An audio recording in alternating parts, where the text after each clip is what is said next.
Welcome to Binge Guide, the next show. Hey there. Today we are strapping in, getting ready for a deep dive into Mission Impossible Dead Reckoning Part 1. The latest one, yeah. Big franchise. Huge! You've definitely seen the trailers, right? Some absolutely jaw-dropping stunts being teased. Yeah, unmistakable.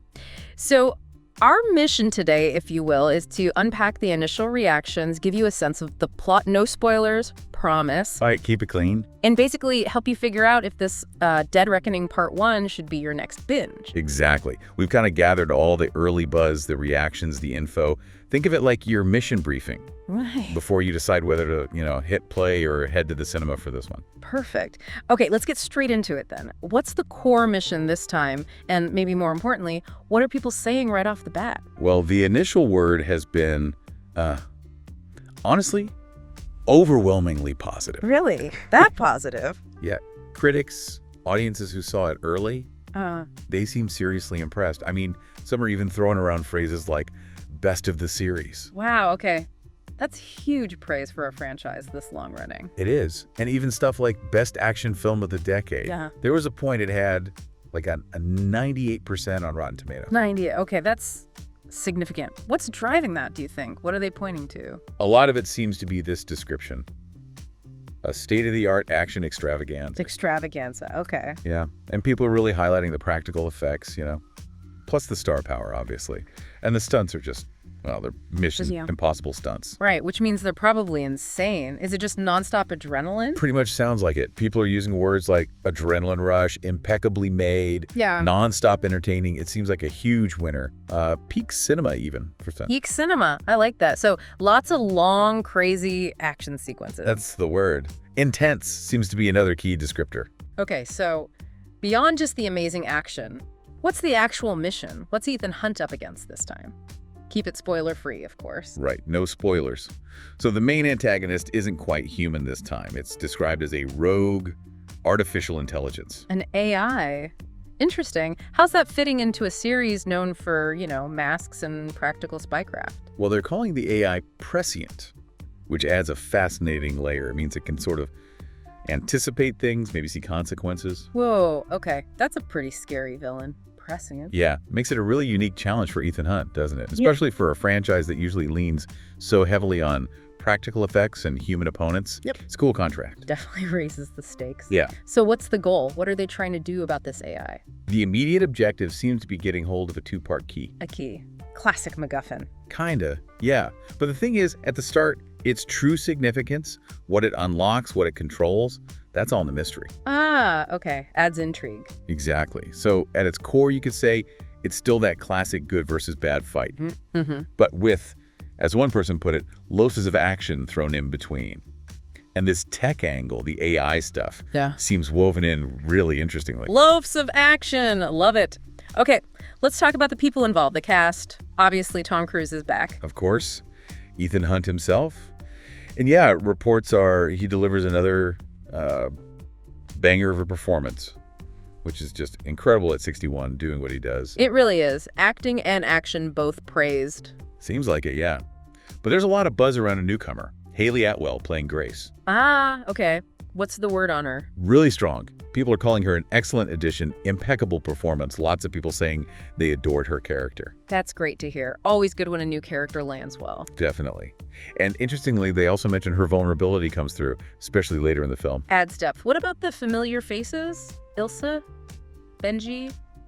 Luther? Yep. Rebecca Ferguson as Ilsa is apparently outstanding again. Yeah. Especially in the hand-to-hand combat scenes. She's always great in those. Totally. And Pom Klementieff, who plays Paris. Yeah. She's getting praised for her action scenes, too. Sounds like some brilliant choreography there. Cool. And the villain side. We have the AI, but is there a human face to the threat? Yes. Esai Morales plays Gabriel.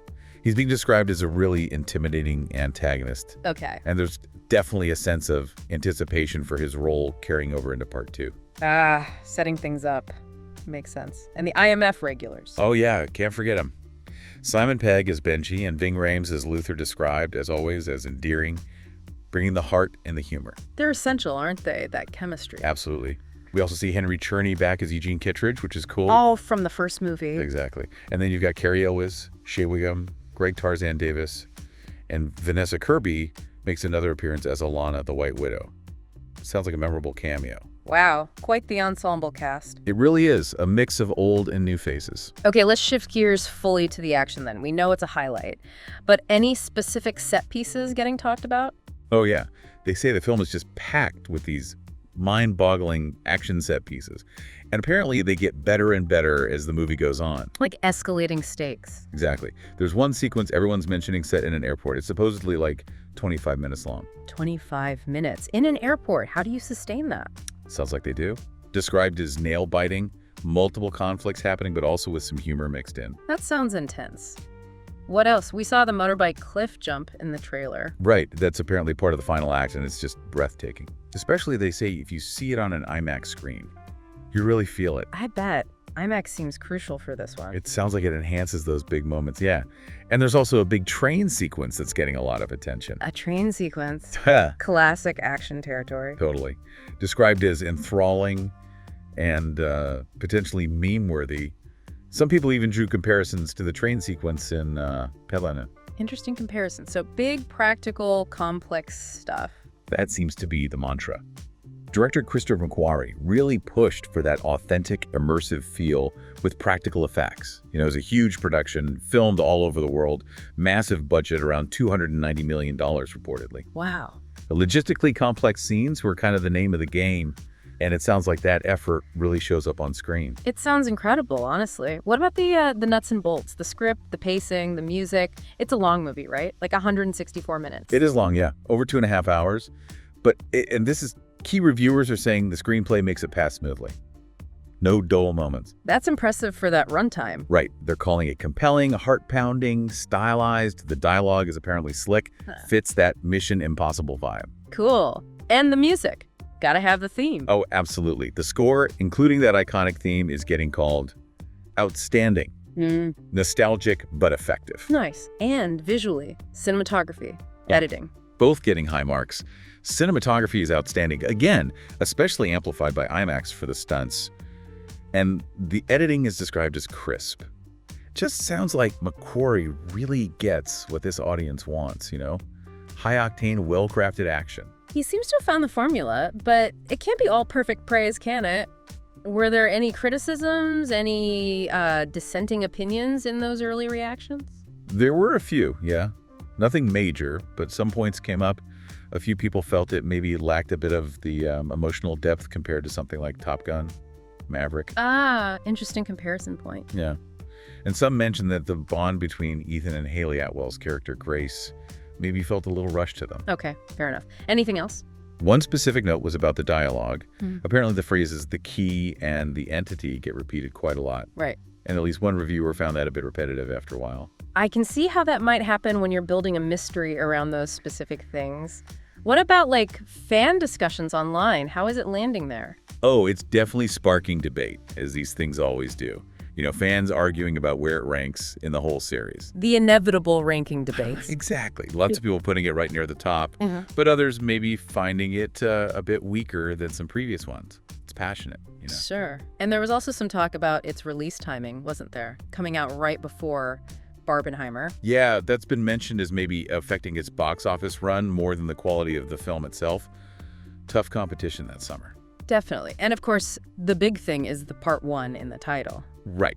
It's explicitly designed to lead directly into Mission Impossible Dead Reckoning Part 2, which is supposed to come out next year. So a cliffhanger ending, presumably. Sounds like it sets things up very directly. Yeah. There was even that quote from Tom Cruise asking fans to basically trust him one last time for the whole 2-part story arc. Trust Tom Cruise. Seems like a safe bet in this franchise. Usually pays off, yeah. Yeah. So, well, that's pretty much the rundown. A deep look at the initial reactions and all the key bits of Mission Impossible Dead Reckoning Part 1. It really does sound like a massive high-octane ride. Great action, familiar faces back, exciting new additions. Yeah, so for you, the learner, listening to Binge Guide, the next show. It definitely seems like this film delivers that huge spectacle the franchise is famous for. Totally. And adding that timely tech threat angle with the AI seems pretty smart. Those strong early reactions really suggest it could be, you know, a fantastic cinematic experience. Could be your next essential show to watch. Absolutely. But like we said, it is part 1. So there are going to be questions left hanging, lots of anticipation for how it all wraps up. True. But hopefully this deep dive gives everyone a really solid base to decide if they're ready to jump in and accept this latest mission with Ethan Hunt. Well put. Okay, that's all we have time for on this edition of Binge Guide. The next show. Until next time. Until our next deep dive, happy watching.